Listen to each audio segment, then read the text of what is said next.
So for this project, I'm going to build a small cabinet, and I'm only going to use machines to mill the lumber initially to the right size, but then after that, I'll use only hand tools, hand planes, chisels, saws to create the dovetails and the through mortise and tenons.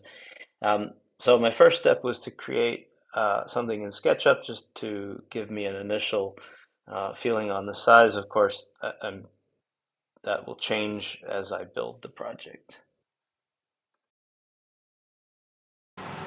Okay, so I've already milled the lumber, and now I'm just going to set up my miter saw here to get everything to the rough lengths. And I connect up my dust collection to my miter saw, which will probably get about 30% of the dust, but it helps a little bit. Here I'm just setting up a stop block so that I can get repetitive cuts for the four sides of the box and the shelves.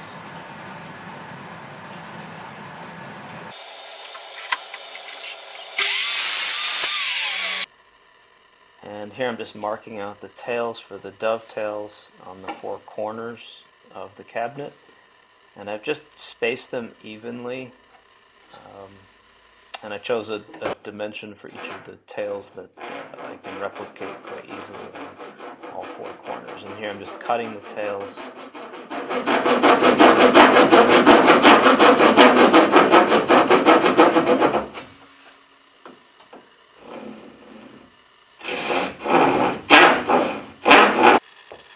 And once I've used a coping saw to clear out the waste, I use a chisel to go back in and clean up all of the edges and cut back to my scribed shoulder line there.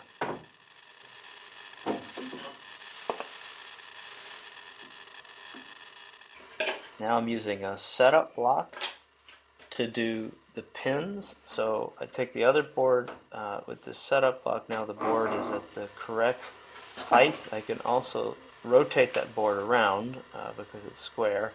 I put some blue tape on the end of where the pins are going to be, and then I place the tail board on top of that, and I can use a marking knife then once that's aligned to cut on the tape, and then I simply just take the tape off, and that creates a nice place for me to start with my saw.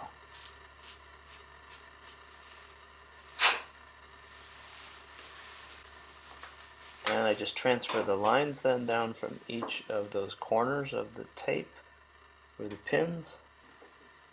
I do that for both sides and start cutting.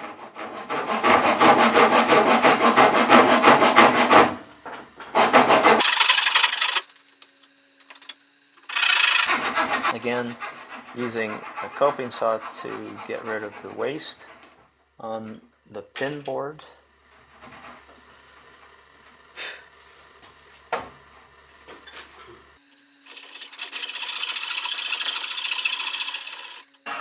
And again, a chisel to clean this up a bit before I try to fit it.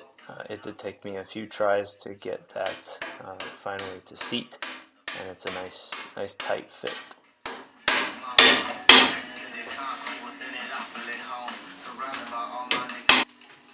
So the two shelves are going to have tenons on the end, and they'll go through the sides through mortises. And here I'm just cutting the tenons, and it's much the same process as for the dovetails. Mark out lines, scribe with a marking knife to create a nice good solid place for your chisel to land, and then come back with the chisel and clean it up. If you like this video, please consider subscribing to my channel. That's what helps me continue to make content like this.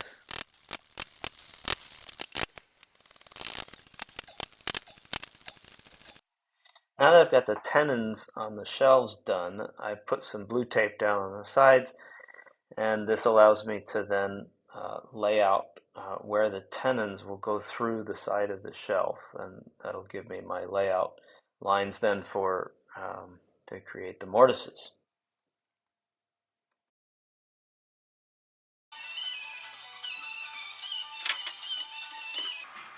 And again, just like the pin boards for the dovetails, I just tear away the tape where I've marked, and that gives me the location of my mortises.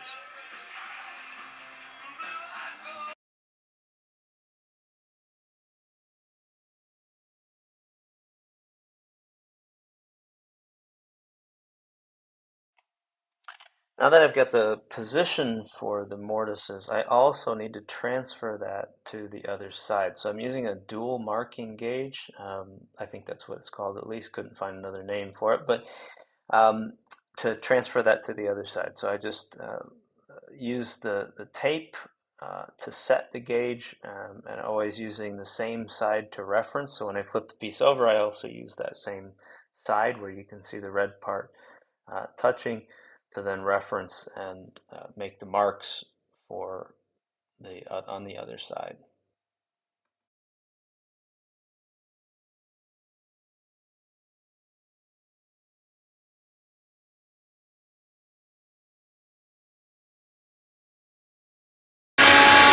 And I use a drill bit that's pretty close to the same diameter of the mortises, but not quite, um, to go in and clear out some of the waste.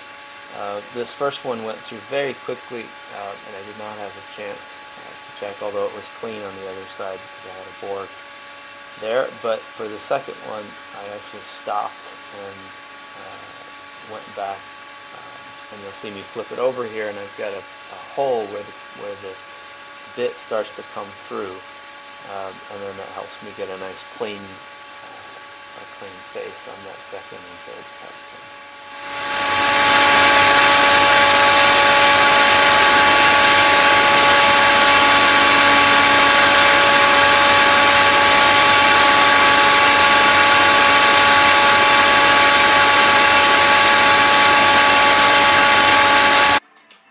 And then again with the chisel, right up to those scribe marks that I made with the dual marking gauge. And I did this for both of the side pieces. Both sides had two sets of these mortises because there's two shelves.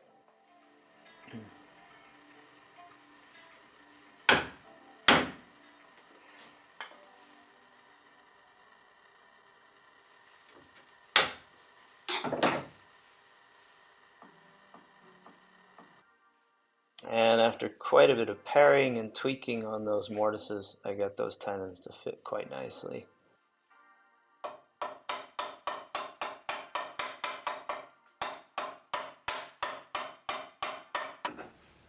Now the back of this cabinet is going to be inserted into some grooves. So I've got to cut those on all four pieces, the two side pieces and the top and the bottom, in order to accept the back. So I'm going to do that using the router, and I've got some tape set up to remind me where to stop, because I don't want that to come through the dovetails. If it did, then you would see that from the outside. So these are going to be stopped grooves. So I'll start it by pushing it down onto the bit, and then route to my second tape mark, and then stop.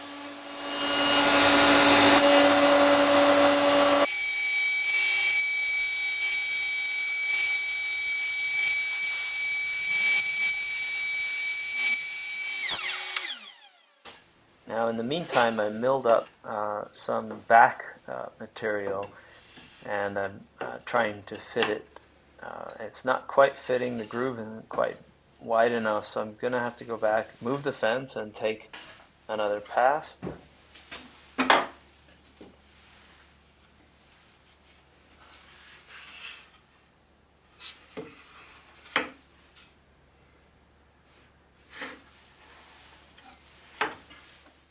So to do this, I need to move the fence just a little bit, and I need to move it by about a paper's width. So I've got a speed square set up with a block in my track there, and that'll hold the position of the fence, and I can add a piece of paper in between that and then position the fence against back again. So there I'm moving the speed square out just a little bit by that amount, then I'll pull the fence towards me and fill that gap and lock it down again, and that should give me just a hair's width of extra, and we'll see if the back then fits in at that point.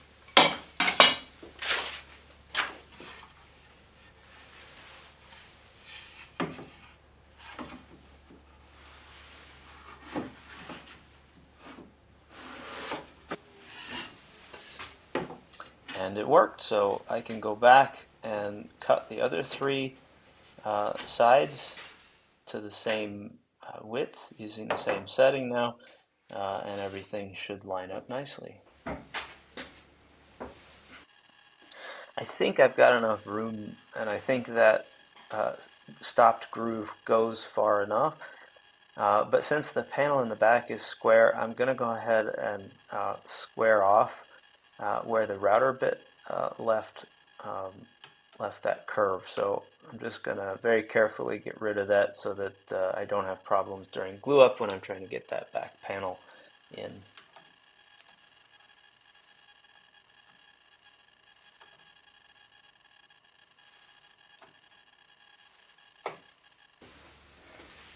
And here I'm just going to lay out the parts and dry fit them.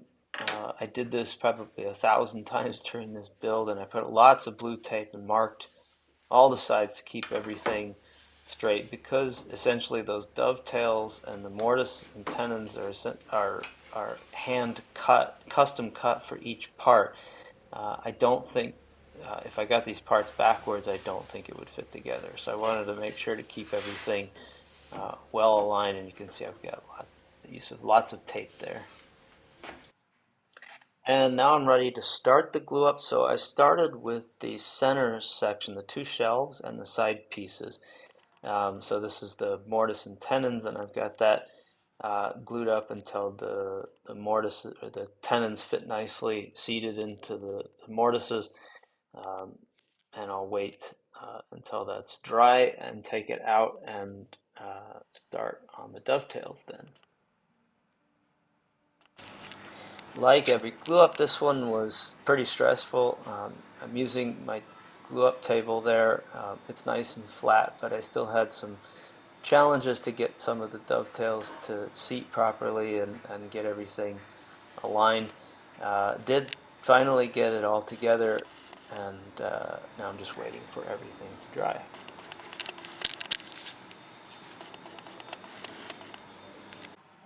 So one thing I didn't film is trimming the tenons back to about 3 millimeters out from the edge of the cabinet.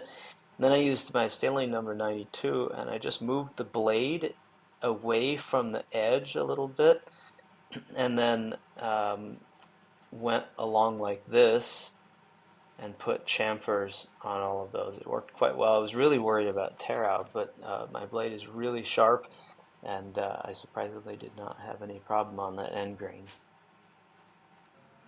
And now it's time to start on the drawers. So for this I'm using maple, or ahorn as it's called here in Switzerland, and I've got a jig here that I'm just using to make it easier to lay out the 1 to 6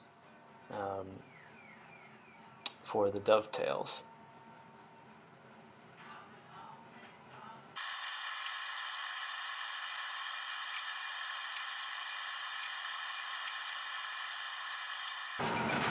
And again, lots of sawing and removing of waste, and then going back with the chisel to clean these up. One thing I did here that I hadn't ever done before is I'm only using the knife lines to go by. I would normally go back and run my pencil over those lines. It's very difficult to see, but actually I had not really much of a problem, and it saved me a lot of time rather than going back and remarking everything with the pencil.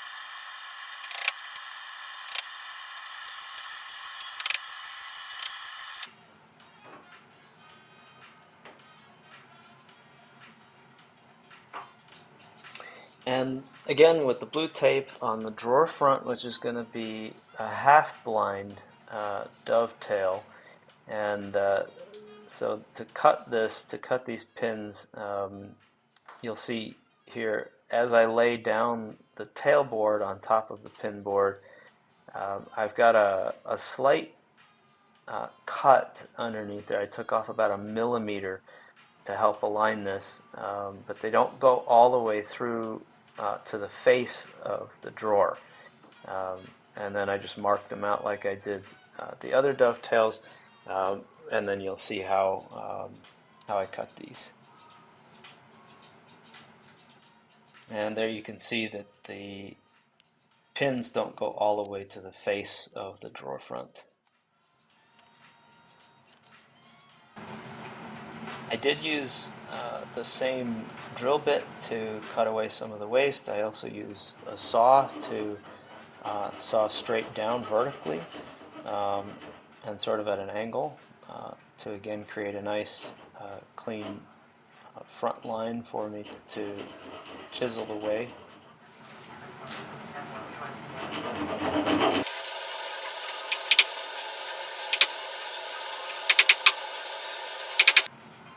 And after quite a bit of paring and test fitting, I got this first half blind dovetail for the drawer done, and then I only have 7 more to go.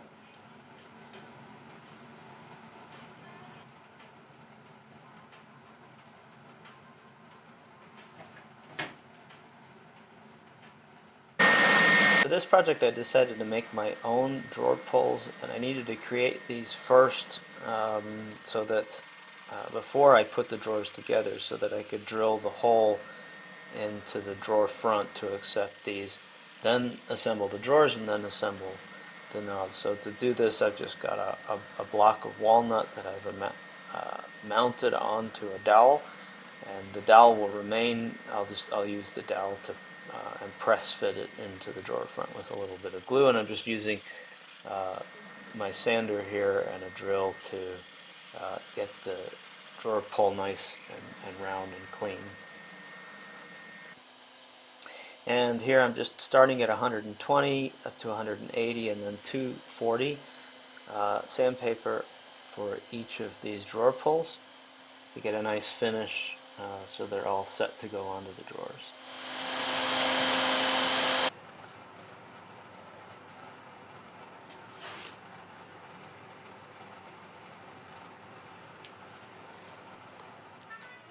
I built one test drawer all the way through with the drawer pull to make sure that I liked how it turned out before I went on to the other 3, and pretty easy to assemble.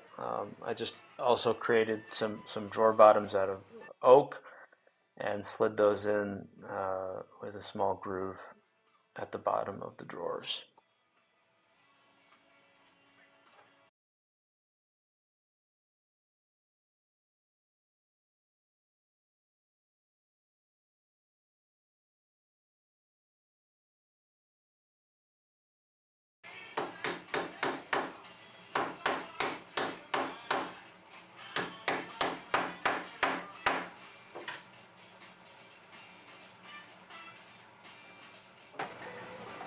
Okay, all clamped up, and I'm just checking it for square, and I've only got 2 more to go then.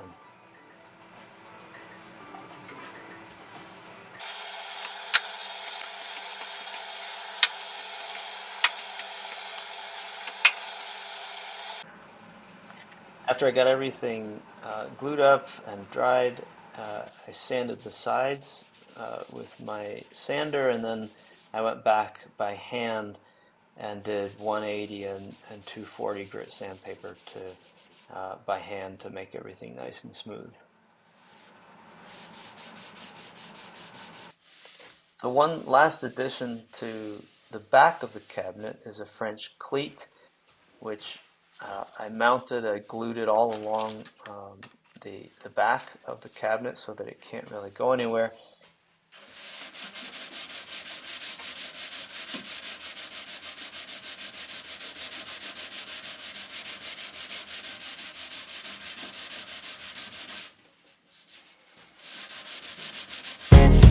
And the last thing I did was put 3 coats of super blonde de-wax shellac, and I followed it up with a little hand rubs wax with some steel wool that left for a very nice finish.